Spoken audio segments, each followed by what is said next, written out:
And whilst, of course, we are disappointed with the decision today, we will be putting in an application to seek permission to appeal the judgment very, very swiftly. How swiftly is that likely to be, do you think? Well, the court itself has asked for any applications to be made by the 6th of July, so we'll be adhering to that timetable. Because the clock's ticking. You talked about the deportations to Rwanda being in the summer. I think September is your latest target. Where does this all leave the illegal migration bill? Because you're suffering defeat after defeat on that in the House of Lords. Now you've lost in the Court of Appeal. Isn't the whole policy unravelling? Not at all. Our bill is absolutely essential as an element in fixing this problem. It will allow us to detain and remove those who arrive here illegally. The problem is out of control. 45,000 people arrived here illegally last year. It's costing the British taxpayer £6 million a day in hotel accommodation. That is why the British people want us to fix this problem. The system is rigged against them, and that's why we're doing everything within our power to fix the system, change our laws and stop the boats.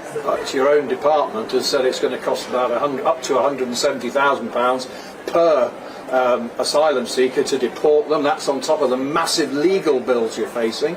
It's not really value for money for the taxpayer, is it? Well, we are currently spending, as I say, £6 million a day on hotel accommodation, £3 billion a year on servicing our asylum costs.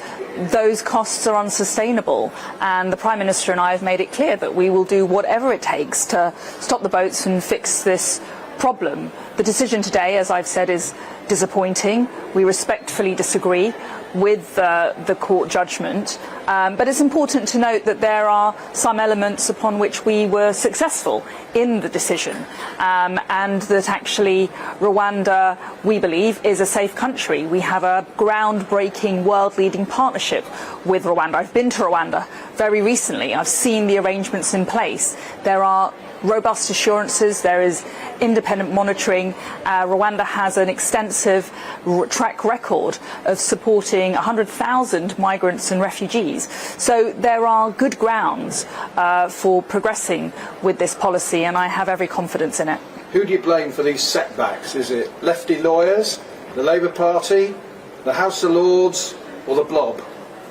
Well, the system is rigged against the British people. It's as simple as that. That's why we're changing the laws through our illegal migration bill. That's why we are rolling out a groundbreaking partnership with Rwanda, which we believe is lawful, with a country that we believe is safe. So we need to change the system. We need to change our laws. That's how we're going to stop the boats. What's your latest estimate of when the deportations might start? Obviously, for that to happen, you've got to win in the Supreme Court.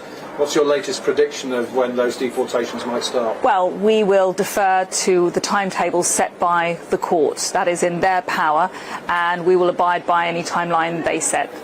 This year? Next year? You'd have to ask the judges and the court for the timeline. But I do note in the summary judgment issued today, a reference to doing it as swiftly as possible was made by the judges. And as I said, we'll defer to any timeline that the judges set.